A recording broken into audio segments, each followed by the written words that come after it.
जय हिंद दोस्तों, फिर से एक बार स्टार्ट करते हैं हम लोग। एंटोनिम्स पार्ट जो छूटा हुआ था एनडीए फर्स्ट 2022 का, उस पे हम लोग डिस्कशन स्टार्ट करते हैं।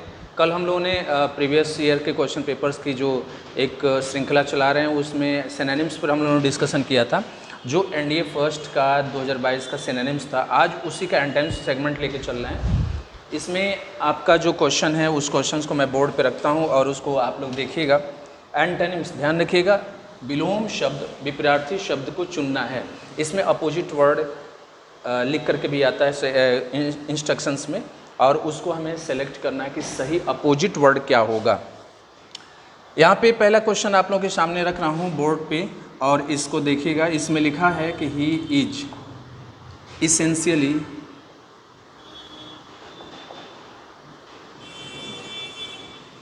अ क्रूड पर्सन, अ क्रूड पर्सन, ये लिखा हुआ है। इसमें क्रूड के नीचे अंडरलाइन किया हुआ है, और क्रूड वर्ड का अपोजिट वर्ड सेलेक्ट करना है जो आपके मल्टीपल चॉइस में से एक होगा। इसमें वर्ड है आपका ए कोर्स, बी रिफाइंड, सी है आपका एगर, डी है आपका बैलेंस्ड। अब आपको देखकर करेक्ट आंसर बनाना है कि एग्जैक्ट आंसर क्या होगा क्रूड का। ही इज इसेंशियली, अनिवार्य रूप से इसेंशियली का हिंदी मीनिंग होता है क्रूड, कच्चा। क्रूड की बात करते हैं तो इसका हिंदी मीनिंग होता है कच्चा या अपरिपक्व, अपरिपक्व, या ऐसे भी हम कह सकते हैं अनुभवहीन, अनुभवहीन ये मीनिंग होता है। वह वास्तव में अनुभवहीन व्यक्ति है, ऐसा ये बताया जा रहा है। और अब इनमें से एक सूटेबल हमें आंसर बनाना है, उल्टा अपोजिट वर्ड सिलेक्ट करना है, ठीक है। तो यहाँ पे कोर्स जो शब्द है, इस कोर्स का मतलब होता है भद्दा, रूखा, ठीक है, या इसको भी हम लोग कहते हैं अपरिपक्व, अपरिपक्व, ठीक है। रिफाइंड का हिंदी मीनिंग होता है शुद्ध, अनुभवी,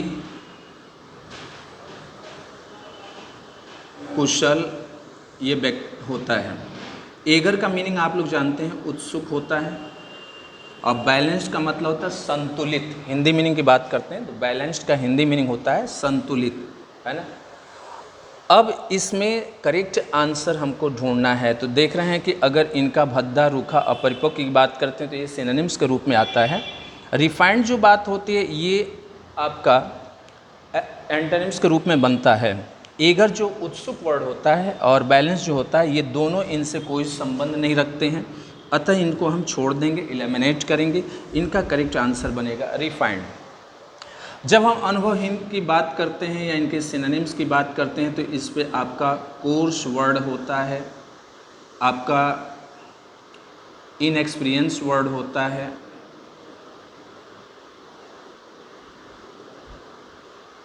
इमेच्योर वर्ड होता है, इसका आपका रफ वर्ड होता है जो सिनोनिम्स के रूप में होता है। अनराइप, अनराइप पका हुआ नहीं, कच्चा, ये शब्द होता है। ये सभी शब्द इनके सिनोनिम्स के रूप में आते हैं और समान अर्थ के रूप में व्यक्त करेंगे। जब रिफाइंड की बात करते हैं तो रिफाइंड आपका इसका एंटोनिम्स बनता है, और रिफाइंड की बात करते हैं तो इसमें फिर हम लोग जोड़ लेंगे एक्सपीरियंस्ड हो जाएगा, रिफाइंड हो जाएगा, स्किल्ड भी आएगा, आपका प्योर भी आएगा, आपका ओरिजिनल वर्ड भी आएगा जो इसके सिमिलर वर्ड के रूप में होंगे, ठीक है। और जब स्किल्ड, एक्सपीरियंस्ड को टिक करते हैं, उसको देखकर समझने की कोशिश करते हैं, तो उसमें डेक्स्टरस और डेफ्ट वर्ड भी शामिल होता है। ये ध्यान रखिए कि जो हम लोगों ने सिनोनिम्स में लिखा है और उस पर हम लोगों ने काम भी किया, तो इसमें डेफ्ट और डेक्स्टरस वर्ड भी शामिल होगा। ये कोर्स, इनएक्सपीरियंस्ड, इमेच्योर, रफ या अनराइप जो शब्द है, ये इनके सिमिलर वर्ड हैं, ये इनके विपरीत यानी अपोजिट वर्ड हैं। एक बात आप ध्यान रखिएगा वर्ड का जो एप्लीकेशन होता है वह दो चीज़ों पे होता है, उसके अनुसार मीनिंग हम लोग क्लियर करते हैं। एक होता है पर्सन, पर्सन के ऊपर यदि हम वर्ड को अप्लाई करेंगे तो अलग मीनिंग देगा, अगर हम उसे किसी थिंग पर अप्लाई करेंगे तो उसका अलग मीनिंग देगा। अगर हम बात करते हैं थिंग की, तो थिंग के रूप में हम कोर्स, रफ, अनराइप शब्द का प्रयोग कर सकते हैं। वो भद्दा होगा, खराब होगा, कच्चा होगा, ऐसे शब्द लगा सकते हैं। लेकिन जब हम व्यक्ति के ऊपर अप्लाई करते हैं तो व्यक्ति भद्दा, कच्चा के रूप में नहीं, वहाँ पे अपरिपक्व, अनुभवहीन, अकुशल के रूप में आएगा। तो यहाँ व्यक्ति की बात की गई है तो व्यक्ति अपरिपक्व, अनुभवहीन के रूप में दिख रहा है, और इस अर्थ में ये शब्द इनके सिमिलर वर्ड, समान अर्थी शब्द बनेंगे।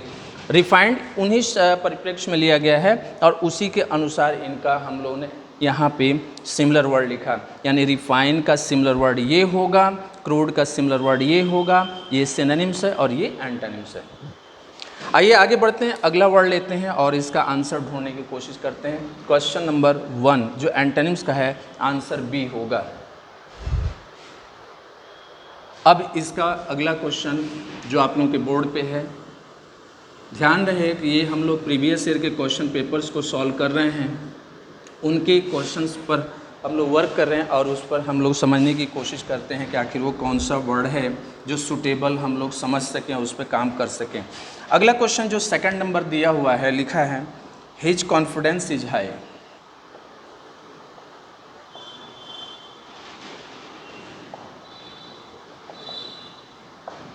कॉन्फिडेंस को अंडरलाइन किया हुआ है और इस पर ऑप्शन जो दिया है वो डिफिडेंस है। दूसरा जो ऑप्शन है एगरनेस है। तीसरा जो ऑप्शन दिया है स्टीड फास्ट है। नेक्स्ट जो लास्ट वर्ड दिया हुआ है वो है एंडोरेंस। एंडोरेंस। अब इसमें हम लोग करेक्ट इसका सॉल्यूशन बनाएंगे अपोजिट वर्ड के रूप में। तो कॉन्फिडेंस का अर्थ होता है नीडर। कॉन्फिडेंस का अर्थ होता है उच्च आत्मविश्वास वाला। उच्च आत्मविश्वास वाला।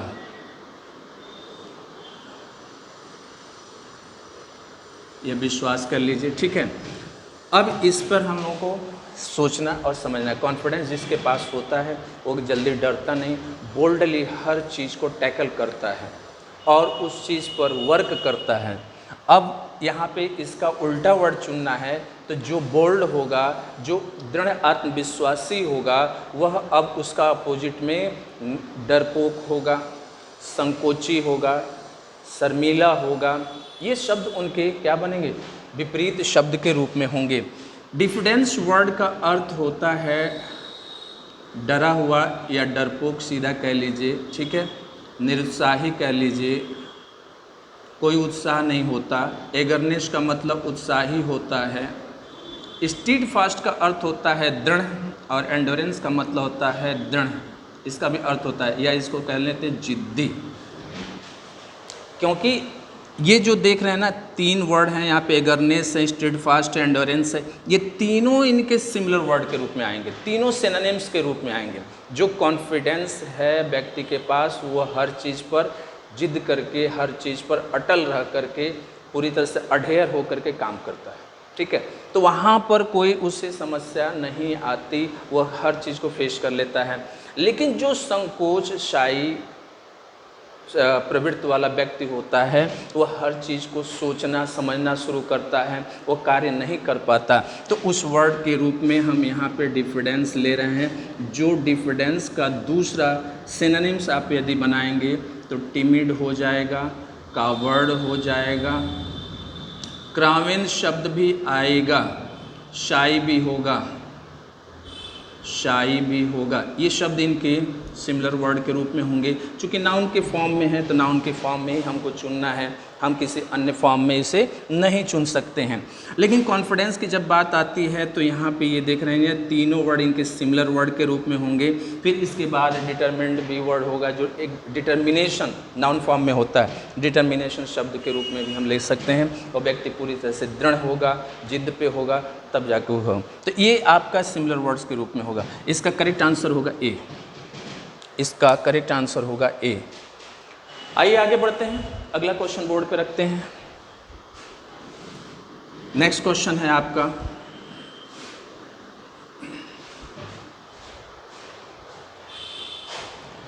नेक्स्ट वर्ड है his integrity is noticed.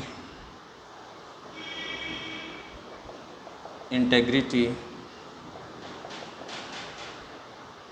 Is noticed. Integrity word को अंडरलाइन किया हुआ है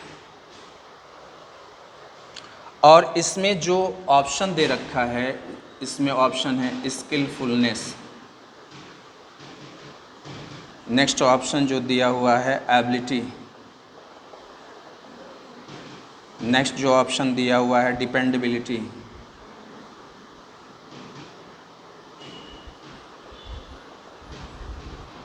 नेक्स्ट जो ऑप्शन दिया हुआ है डिसऑनेस्टी। ये इसका आंसर है और अब इसके सही एंटोनिम्स वर्ड को सिलेक्ट करना है, ये ध्यान रखना है। अब बात करते हैं इंटेग्रिटी पे। इंटेग्रिटी का अर्थ जो होता है, उस इंटेग्रिटी पे इसका एक शाब्दिक अर्थ आप लोग जानते होंगे, अखंडता होती है, अटूट होता है, दृढ़ होता है, ईमानदार होता है, सत्यनिष्ठा होती है, इसका जो वास्तविक अर्थ होता है। तो इसका जो हिंदी मीनिंग हम लेंगे वह होगा सत्यनिष्ठा, अखंड,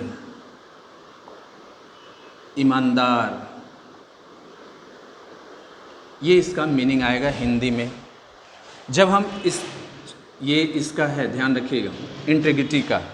स्किलफुलनेस, अब स्किलफुलनेस की बात कर लें तो इसका मतलब होता है कुशल, कर्मठ, योग्य।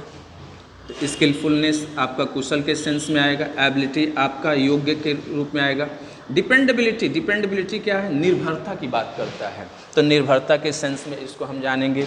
डिसऑनेस्टी, बेईमानी, ये बेईमानी। अब यहाँ पे सत्यनिष्ठा, अखंड, अटूट, ईमानदार व्यक्ति है, तो अब यहाँ पे क्या होगा? डिसऑनेस्टी इसका करेक्ट आंसर बनेगा। इसका जो करेक्ट आंसर होगा डिसऑनेस्टी होगा, ये ध्यान रखिएगा। अब इसी इंटेग्रिटी का हम सिमिलर वर्ड लिखेंगे यहाँ पे, तो ट्रुथफुलनेस आएगा, फेथफुलनेस आएगा, स्टीड फास्ट भी आएगा, जो दृढ़ता की बात बोलता है, जिद्दपन की बात बोलता है। स्टीड फास्ट, उस पर टिका हुआ व्यक्ति, अडेरेंस होगा, बिल्कुल टिका हुआ व्यक्ति होगा, उसे कोई भी बाधा टाल नहीं सकती, उसके काम में बाधा नहीं डाल सकती, उसे रोक नहीं सकती, ये चीज़ें होती हैं। तो हिज इंटेग्रिटी इज नोटिस, उसकी अखंडता, सत्यनिष्ठा का ध्यान दिया गया, ऐसा हिंदी मीनिंग है। और इसका सिमिलर वर्ड ये सभी शब्द हैं, ध्यान रखिएगा। Truthfulness, faithfulness, steadfast, adherence, honesty. Honesty शब्द को भी इसमें शामिल करिए ताकि सही चीज़ें क्लियर हों। और ये आपके सिमिलर वर्ड्स होंगे, इनको नोट कर लीजिए और आगे चलकर हो सकता है इनमें से कुछ आपको मिले तो उसे समझने और जानने की कोशिश करिएगा, ठीक है। आगे बढ़ते हैं, अगला वर्ड्स आपके सामने। और ये ध्यान रखिए कि कोई भी अगर कन्फ्यूजन होता है तो कमेंट में ज़रूर बताइएगा ताकि उस कन्फ्यूजन को दूर किया जाए, या कोई समझ में बात नहीं आती तो उसे भी बताइएगा। चीज़ें क्लियर होनी चाहिए क्योंकि एग्ज़ाम्स हमारे बिल्कुल करीब है, बहुत ज़्यादा समय नहीं है, तो हमें मैक्सिमम उस पर वर्क करना है। अब वो कैप एक ऐसा सेगमेंट है कि हमें नहीं पता कि कौन सा वर्ड कहाँ कैसे पूछा जाएगा। हाँ, बस गेस करते हैं हम लोग प्रीवियस ईयर के क्वेश्चन और फिर कुछ अपने प्रैक्टिकल लाइफ के वर्ड्स जिनका यूज हमारे रूटीन में होता है, उसी का यूज आता है। अब उसको हमें जानने और समझने की ज़रूरत है। चलिए आगे बढ़ते हैं, अगला वर्ड्स लेते हैं। नेक्स्ट क्वेश्चन जो क्वेश्चन नंबर 3 है, क्वेश्चन नंबर 3 पर बात करेंगे। क्वेश्चन नंबर 3 में लिखा हुआ है, सॉरी क्वेश्चन नंबर 4 है। इसमें लिखा है she is a benevolent individual benevolent का अंडरलाइन किया हुआ है। और इसमें ऑप्शन जो दिया हुआ है वो है क्लेवर, बी में दिया हुआ है मडल्ड वर्ड भी बहुत ही महत्वपूर्ण है, सी है मैलीवोलेंट, आपका डी है एम्बीवोलेंट,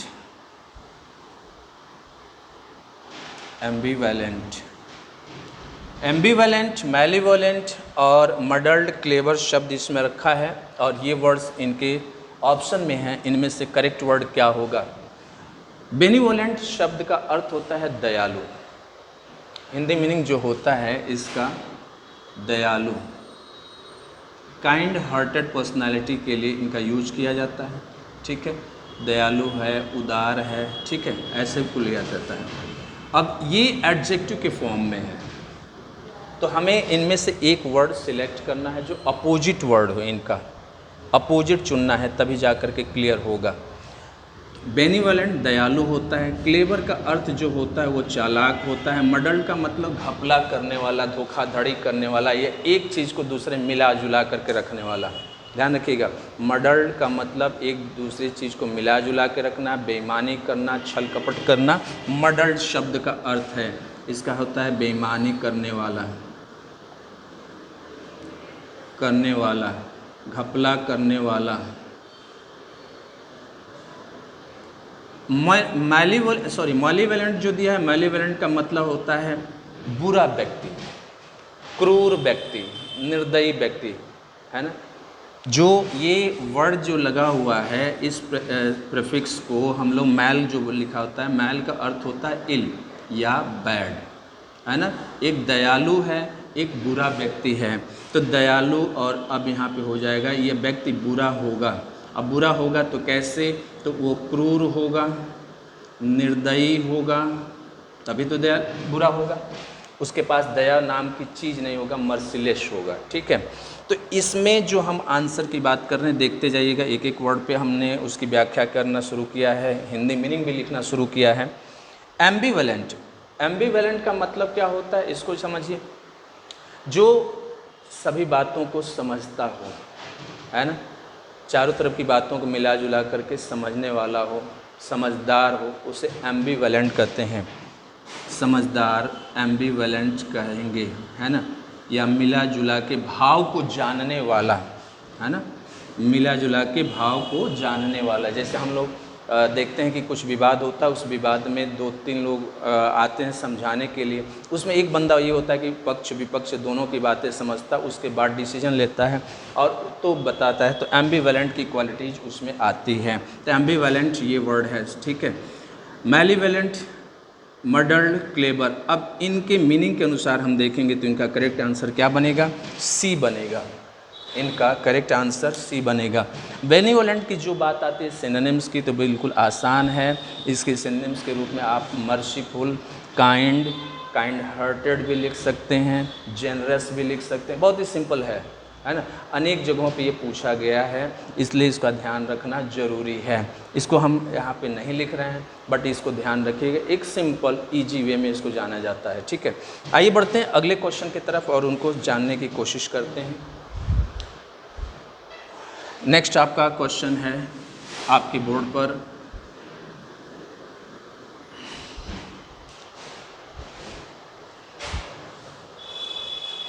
इसमें लिखा हुआ है हिज सार्टोरियल, इसी को अंडरलाइन किया है।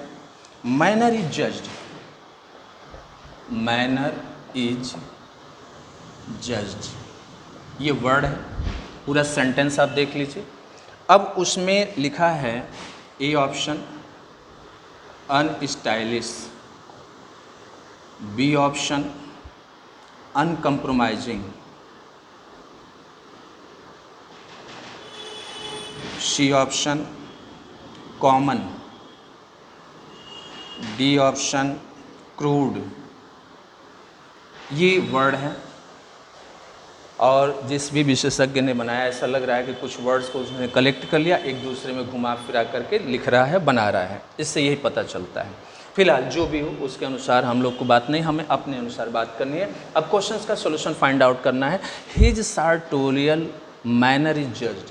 सार्टोरियल शब्द का यूज किसी दर्जी, किसी टेलर के लिए यूज होता है जो आकर्षक ढंग से डिजाइन करता है, कपड़ों को सिलता है और उसे बहुत ही सुंदर, शुद्ध, परिष्कृत ढंग से प्रस्तुत करता है ताकि हमारे ग्राहक को या जिस व्यक्ति का उसके ऊपर वो फिट बैठे, वह सुंदर दिखाई दे और बेहतर दिखाई दे। ठीक है, उसमें कोई कमी न रहे, ध्यान रखिएगा, ये इसका भाव है। तो अब उस आधार पे हम इसका हिंदी मीनिंग निकालेंगे तो इसका होगा बिल्कुल दाग रहित, दोष रहित। इसका मीनिंग आएगा विशुद्ध, आकर्षक, है ना। ये सभी शब्द इसके मीनिंग आएंगे। इसमें जो मीनिंग आएगा मैं लिख रहा हूँ यहाँ पे, आकर्षक, दाग रहित, दोष रहित, ये सभी शब्द हैं जो इनके हिंदी मीनिंग के रूप में आएंगे। ठीक है, अब यहाँ पे इनके सिमिलर वर्ड की बात करते हैं तो सिमिलर वर्ड के रूप में इम्पेकेबल शब्द आता है। सिमिलर वर्ड के रूप में एक वर्ड है इसमें इमैकुलेट, इमैकुलेट वर्ड आता है। इसमें फैशन शब्द भी आता है, फैशनेबल। इसमें एलिगेंट शब्द भी आता है, शुद्ध के रूप में ये शब्द जाने जाते हैं। ठीक है, अब इसमें एक वर्ड जो पूछा जा चुका है वो है फ्लॉलेस, बिल्कुल दोष रहित, दाग रहित। ठीक है, इस शब्द का यूज हुआ है। फ्लाशी, शोई, स्टाइलिश, फ्लाशी, शोई, स्टाइलिश, ये सभी शब्द इनके सिमिलर वर्ड के रूप में हैं और इनको हम लोग को ध्यान देना है, सीखना है। इसमें आपको बता दें कि ये वर्ड्स पूछा गया है, ये वर्ड्स आपका पूछा गया, ये ऊपर वाला ये पूछा जा चुका है, ये पूछा जा चुका है, एलिगेंट पूछा जा चुका है, ये शब्द पूछा जा चुका है। ठीक है, और हिंदी मीनिंग के रूप में मैंने बता दिया, आकर्षक, दाग रहित, दोष रहित होता है और ये इनके सिमिलर वर्ड हैं, सिनोनिम्स के रूप में हैं। तो अब इन शब्दों पर हमें बहुत सचेत होकर, सतर्क होकर ध्यान देने की ज़रूरत है। Impeccable, immaculate, fashionable, elegant, flawless, flashy, showy, stylish, ये सभी शब्द इनके सिमिलर हैं। अब एंटोनिम्स की बात चल रही है तो एंटोनिम्स के रूप में हम देख रहे हैं अनकम्प्रोमाइजिंग। अनकम्प्रोमाइजिंग का मतलब जिस पर कोई कंप्रोमाइजेशन हो ही ना, बिल्कुल जिद्द, अटल की बात करता है तो वहाँ पे ये शब्द नहीं आएगा। कॉमन का मतलब साधारण होता है। क्रूड का मतलब अभी बताया गया, अपरिपक्व, अनुभवहीन, कच्चा होता है। अनस्टाइलिश इसका एग्जैक्ट वर्ड है और करेक्ट आंसर होगा अनस्टाइलिश शब्द। जो फैशनेबल न हो, आकर्षक न हो, उसके शब्द में हम इसको लेंगे अनस्टाइलिश, है ना, तो जाकर इसका करेक्ट आंसर बनेगा।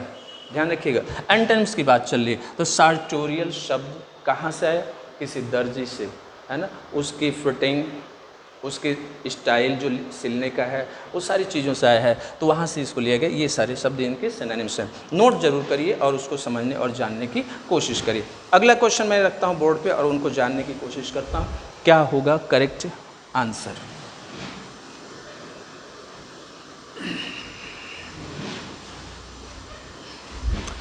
नेक्स्ट वर्ड आपका बोर्ड पे आ रहा है जो 6 नंबर क्वेश्चन पर है। This piece of art is authentic.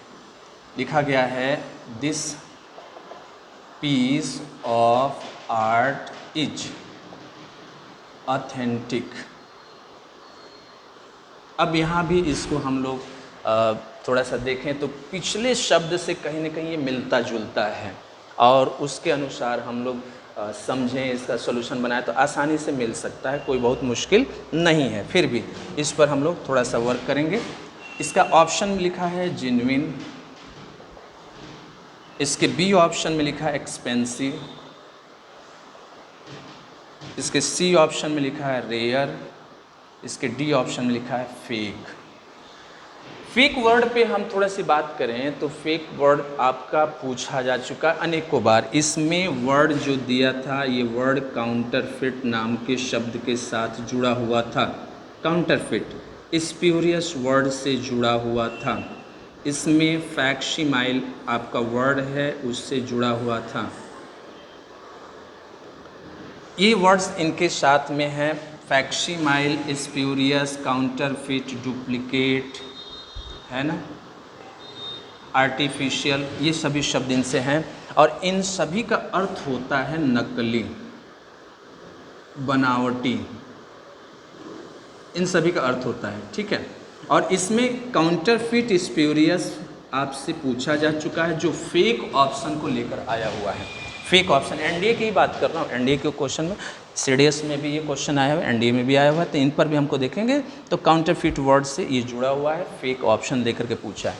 Authentic का मतलब होता है शुद्ध, वास्तविक, शुद्ध, वास्तविक, ठीक है, उसमें कहीं से कोई कमी न हो, ठीक है।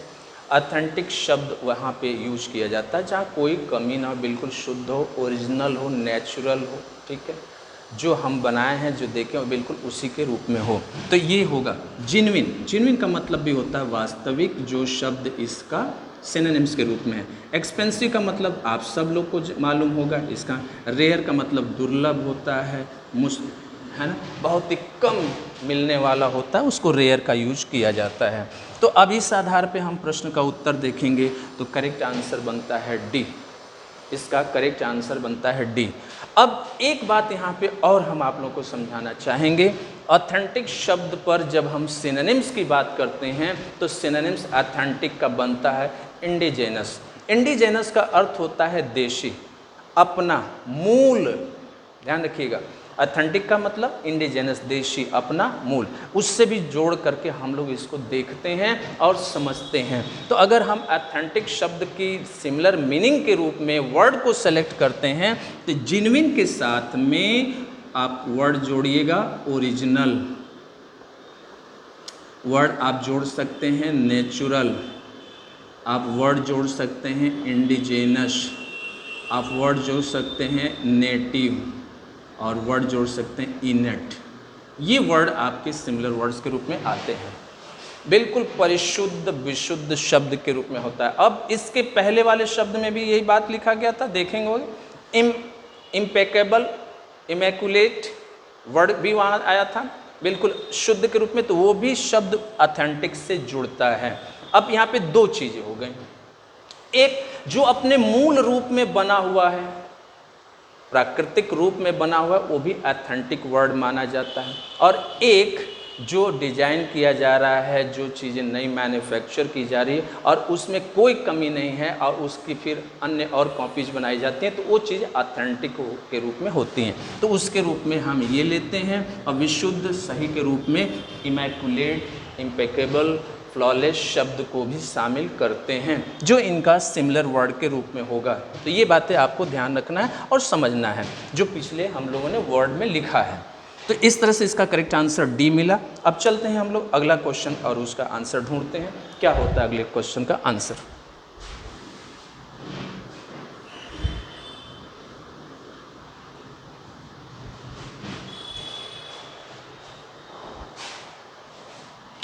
अगला वर्ड आपका आ गया है द डिलज।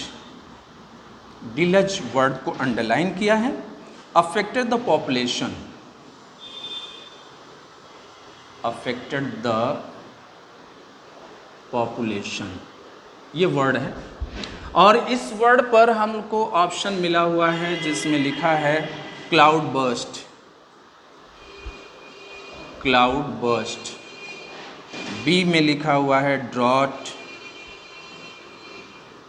सी में लिखा हुआ है डिफॉरेस्टेशन,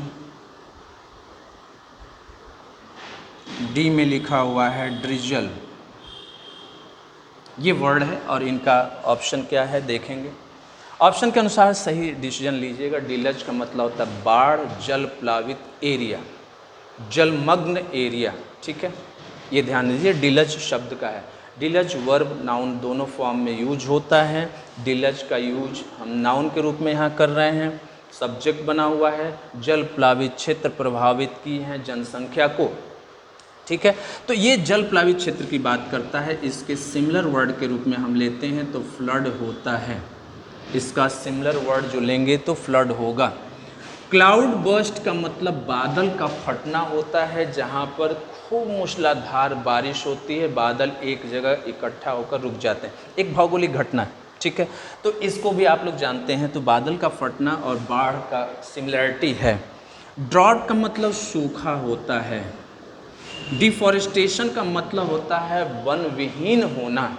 वन विहीन होना, तो वन विहीन का मतलब जहाँ से जंगलों को ज़्यादा काट दिया जाए वो जंगल वन विहीन हो जाता है, तो वन विहीन क्षेत्र कहते हैं। ड्रीजल का अर्थ होता है फुहार। ड्रीजल का अर्थ होगा फुहार, ठीक है।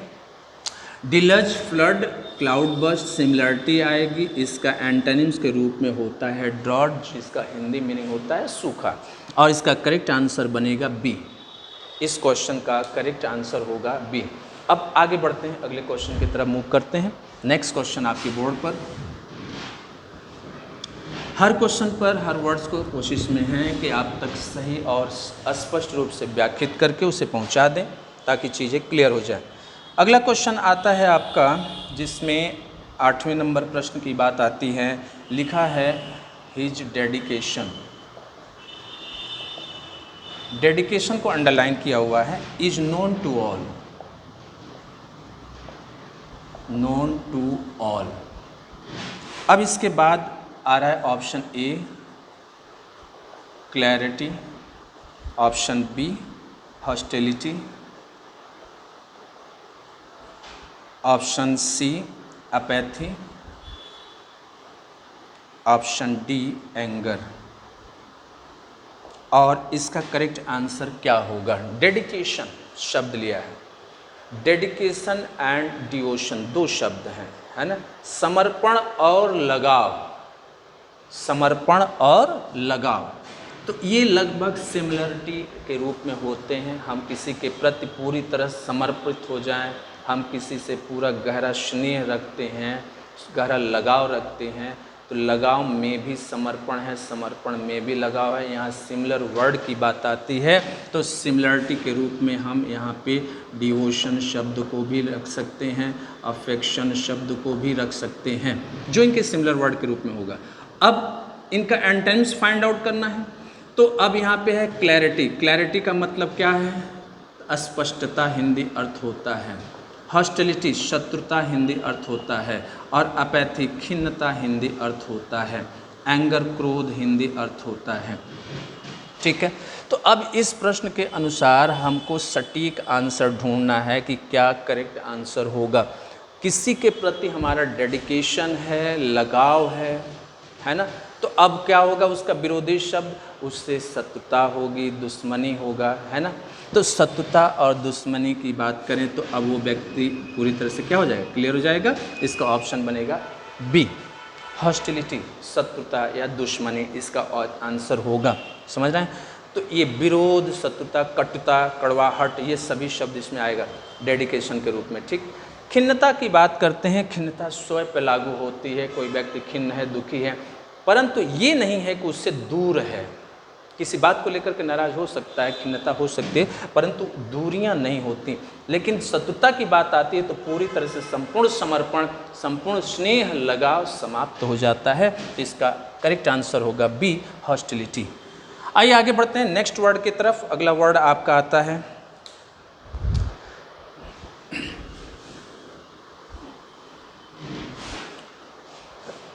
क्वेश्चन है his perspicacity, perspicacity, was remarkable, was remarkable, perspicacity, perspicacity का एक हम बात अभी बताया गया था जो समझदार के सेंस में होता है, एम्बिवेलेंट वाले पार्ट में बताया गया था, लेकिन वो एम्बिवेलेंस नहीं था, एम्बिवेलेंट था। एम्बिवेलेंट का मतलब होता है मिला जुला करके कुल बात को रखने वाला। अब यहाँ पे ये नाउन फॉर्म में है तो इसका भी अर्थ होता है समझदार, ठीक है। बट इसमें एक बात होती है चालाक, वो व्यक्ति चालाक भी होता है, समझदार भी होता है और चालाक भी होता है। इसमें एक बात और आपको ध्यान से समझना होगा, कुशाग्र बुद्धि वाला भी आता है ना, जो बात करते हैं मतलब मोर इंटेलिजेंट दैन अदर्स की बात आती है। तो यहाँ पे कुशाग्र भी हम इसको बोलते हैं, ठीक है। कुशाग्रता कहे, कुशाग्र ना करके नाउन फॉर्म में कुशाग्रता है, ठीक है। तो ये चीज़ें यहाँ पे शामिल होती है। अब इसके ऑप्शन की हम बात करते हैं तो ऑप्शन में दे रहा है ए स्मार्टनेस, बी दे रहा है डलनेस, सी दे रहा है डेडिकेशन और डी दे रहा है डेवियसनेस, ठीक है। अब स्मार्टनेस भी कुशाग्रता, समझ, चालाक के सेंस में जाता है। डलनेस जो होता है बिल्कुल निष्क्रियता के सेंस में जाता है। डेडिकेशन समर्पण के सेंस में जाता है। डिवियसनेस भी आपका कुशाग्रता, अति चालाकी के सेंस में जाता है। इसको धृष्टता भी कहते हैं, दुष्टता भी कहते हैं डिवियसनेस को, इसको धृष्टता भी बोला जाता है, अति चालाक भी बोला जाता है ना, कुटिल भी बोला जाता है, ये ध्यान रखिएगा। यानी कनिंगनेस के सेंस में ये वर्ड आएगा, कनिंगनेस के सेंस में, ठीक है। डेडिकेशन जो समर्पण की बात करता है, समर्पित व्यक्ति होता है। डलनेस निष्क्रियता की बात करता है। स्मार्टेस्ट उसमें कुशाग्रता भी है, समझदारी भी है, चालाकी भी है। तो ये इसका सिमिलर वर्ड होता है, परंतु डिसिमिलर वर्ड की बात करते हैं तो डलनेस होता है और इसका करेक्ट आंसर होगा डलनेस। समझ रहे हैं? तो ये ध्यान आपको रखना होगा। अब इसमें सिमिलरिटी की सिनोनिम्स की बात करें तो इसमें सिनोनिम्स आपका होता है श्रीउडनेस चालाकी, हम इसको कहते हैं प्रूडेंस, वाइज, ये वर्ड्स होता है। जुडियसनेस भी होता है, जो निर्णयकर्ता हो, समझदार हो, है ना। तो ये वर्ड्स इनके सिमिलर वर्ड्स के रूप में शामिल होते हैं और इनको यहाँ पे लिखा जाता है, ठीक है। नेक्स्ट और लास्ट वर्ड होता है आपका, उस पर हम लोग काम करते हैं और समझने की कोशिश करते हैं।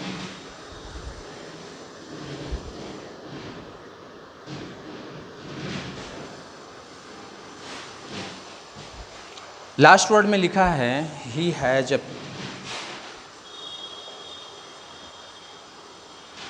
a penchant for spicy food।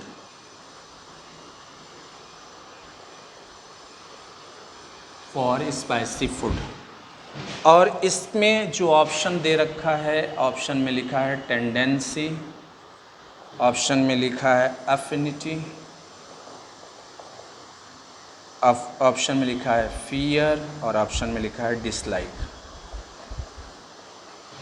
बिल्कुल आसान है, कोई बहुत मुश्किल नहीं है। पेंचेंट का अर्थ होता है प्रवृत्ति, झुकाव, ठीक है। इसको हम कह सकते हैं लाइकनेस, इंटरेस्ट, डिजायर, विलिंगनेस, ये सभी वर्ड्स इनके सिमिलर वर्ड्स के रूप में होते हैं। इंक्लाइनेशन है ना, प्रोक्लिविटी,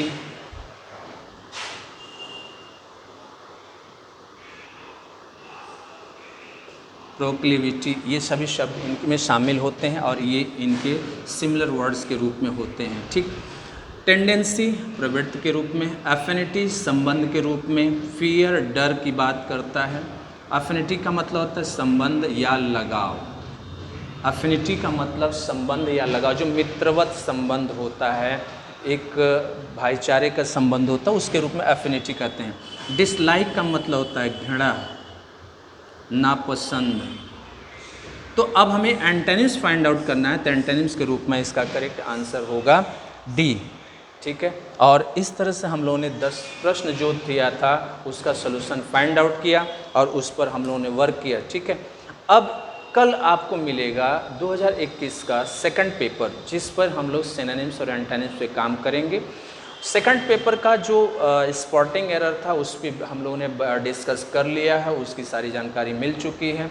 वोकैब के सेगमेंट में केवल सिनोनिम्स एंटोनिम्स बचा हो, उस पर वर्क करने के बाद फिर हम लोग इडियम्स एंड फ्रेजेज पर डिस्कस करेंगे और इससे हम प्रीवियस ईयर के हर पहलुओं को जानने और समझने की कोशिश करेंगे।